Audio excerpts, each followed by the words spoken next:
السلام عليكم ورحمة الله وبركاته. بسم الله والحمد لله والصلاة والسلام على رسول الله.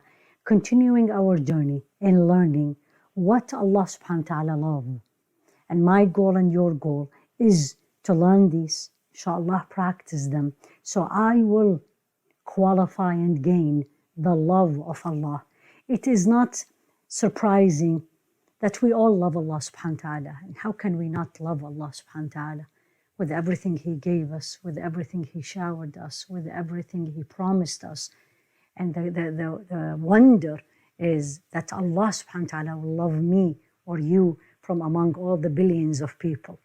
So I need to do things that will help me to be of those special people. And He subhanahu made it easy by teaching us the things He loves, and we went through many qualities. Allah yuhibbu tawabin, those who repent. Allah yuhib the one who are generous. Allah loves those who will repent to Him. Allah loves those who will live with His conscience. Many things. Today, character is a little bit different, subhanallah, because it applies to everyone and is not an act of worship only. And the hadith goes like this, and I'm sure many of you are familiar with this hadith. And the hadith says like this, and this is narrated by Sayyidah Aishah in Tabarani. Inna Allah yuhibbu, indeed, verily, Allah loves. إِذَا عَمِلَ أَحَدَكُمْ عَمَلًا, when any of you do and act anything, أَن يُتْقِنَهُ, to do this thing or that thing to perfection. Allah yuhib, so Allah loves, meaning I want to learn the next, so I gain the love of Allah. إِذَا عَمِلَ أَحَدَكُمْ عَمَلًا, when any of you do anything, any deed, an act of worship or an act, ordinary act, amal, and specifically the amal, the act here is a profession. That in general, the word amal is a profession that we gain our livelihood from, or a profession if the mother is in the house taking care of her children, or any act we are doing. Allah loves when we are doing it, and this is our daily life. We don't have to change. This is my daily life, and how many things in the day I do. He loves me and you. When you do an act, do it to perfection. And what is itqan? Perfection to the best of your ability. To the best of your ability. And of course we are different. Some are perfect and they can do very good things, and some may be able to do less. But at least my intention and my effort, I'm putting everything I can to make this perfect. Interestingly, is this hadith, where did Rasul alayhi salatu wasalam said it? Which is really tells me and you, and teaches us how important this act. In fact, this hadith was said from Rasul alayhi salatu wasalam when he was in a funeral. They were actually preparing the grave. And as they were building the grave, preparing it, and they put one next to the other, one block next to the other, and then they put as the person, the deceased, is already in the grave, and they cover it, put like a block next to block, and then they put dust on top. As they were putting a block next to block, there was a space, a gap in between.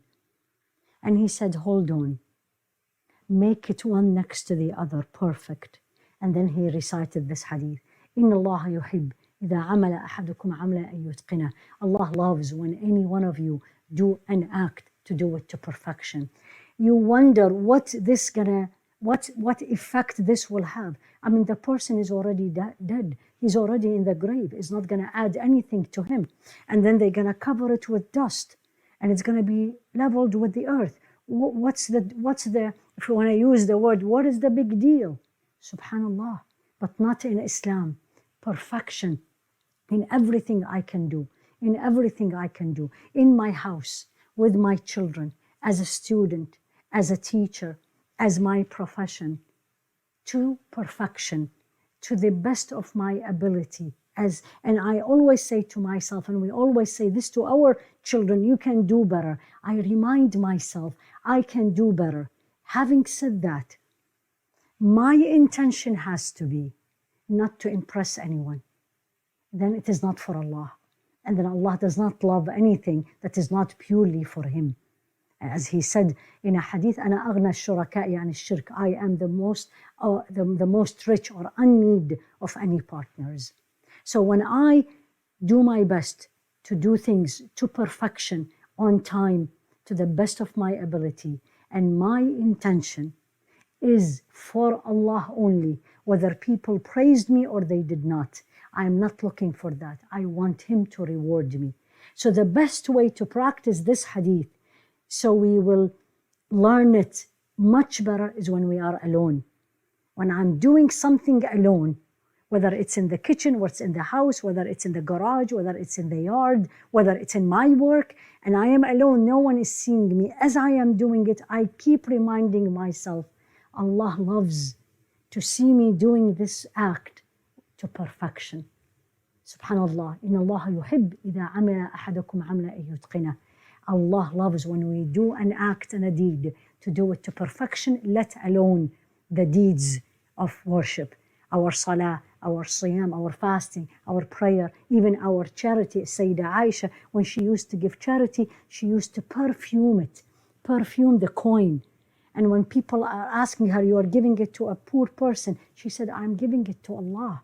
I give it to the best in the best way. Let us all, inshaAllah, try to do the things the best because it pleases Allah, not for any other reason. Ya Rabbi Ameen. Assalamu alaikum wa rahmatullahi wa barakatuh.